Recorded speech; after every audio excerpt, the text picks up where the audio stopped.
The lab closes at 9. You've been here since 7 in the morning, which means you've had 14 hours to become invisible to the security cameras, to the building's rotating staff of interns and postdocs, to the 3 senior researchers who stopped making eye contact with you 6 weeks ago. You're a data analyst at the CDC's Environmental Epidemiology Division. You hold a Level 3 clearance badge, a coffee-stained desk chair, and a login to a federal database that processes mortality reports from 41 countries. You're 31 years old, and you have never broken a rule. Tonight, you're about to break every single one. It started with an anomaly in November. That's what you told yourself at the time.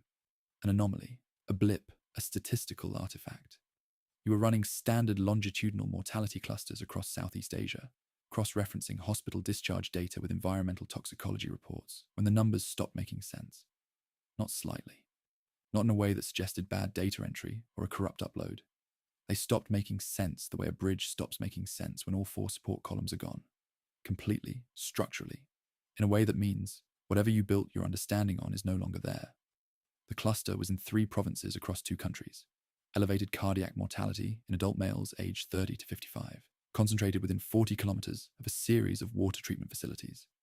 The spike was not enormous. It was 14.7% above baseline, the kind of number that doesn't make headlines, the kind that looks like noise if you're only glancing. But you don't glance. You spend 6 hours drilling into the subdata, and you find that the spike has been consistent for 22 months.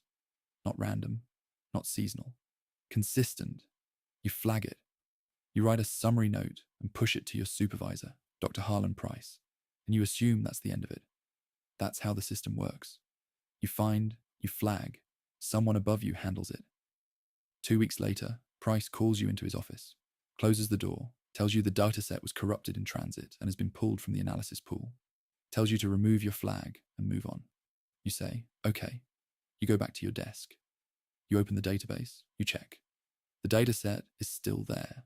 The second time you pull the cluster, you do it from a read-only terminal in the archive wing, logged in as a maintenance audit. A trick you learned 2 years ago from a contractor who no longer works here.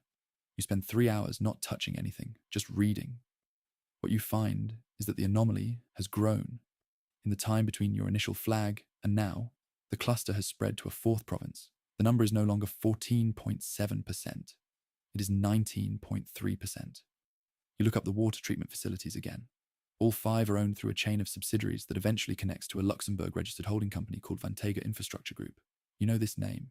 You've seen it in a congressional hearing background document you read last year. Not because anyone told you to read it, but because you read everything.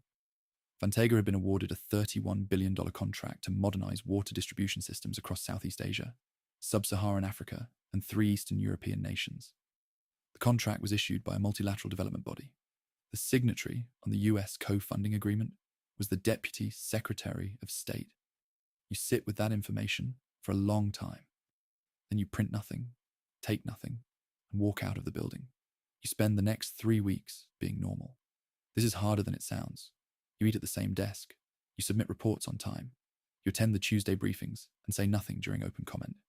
You smile at the intern who always burns the communal coffee. You become, as much as possible, exactly the person they expect you to be. But at night, at home, on a laptop, you bought second-hand for cash from a pawn shop in a neighborhood you don't live in, you build a picture. It takes time. The individual pieces exist in public.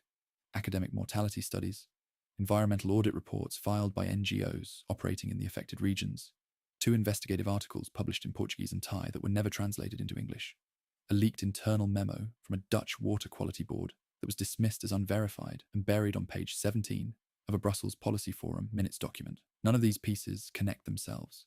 Someone would have to know what to look for. You know what to look for. The compound in question is a phosphate-based water treatment agent called Vantega 9.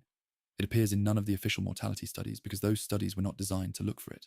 It's not on any international watch list. It was approved under an expedited review process in 2019. A review conducted by a panel that included 2 consultants who, at the time of the